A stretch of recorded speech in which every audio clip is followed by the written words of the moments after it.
Praise lord అందరికీ. హోషియా గ్రంథము 10వ అధ్యాయము 12వ వచనంలో దేవుని వాక్యం ఈ విధంగా సెలవిస్తుంది. నీతి ఫలించినట్లు మీరు విత్తనం వేయుడి, ప్రేమాయను కోత కోయిడి అని దేవుని వాక్యం సెలవిస్తుంది. మనం నీతిని విత్తితే ప్రేమను పంటను కోస్తాం.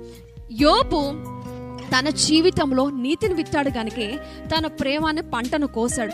మన జీవితంలో కూడా మన నీతిని యథార్థతను విత్తాలి. అప్పుడు విత్తితే నీతిగా యథార్థతగా బ్రతికితే మనము ప్రేమాను పంటను కోస్తాం. ఇతరుల ద్వారా ప్రేమను అనుభవిస్తాం, ఇతరుల ద్వారా ప్రేమను పొందుకుంటాం. మరీ ముఖ్యముగా దేవుని ద్వారా ప్రేమను పొందుకుంటాం. మన నీతిగా యథార్థతగా మన జీవితంలో మనం బతకాలి. అప్పుడైతేనే దేవుని యొక్క ప్రేమను మనం పొందగలుగుతాం. కనుక మన నీతిగా యథార్థతగా ఉండి దేవుని యొక్క ప్రేమను పొందుకునే వారముగా ఉందుముగాక. ఆమేన్.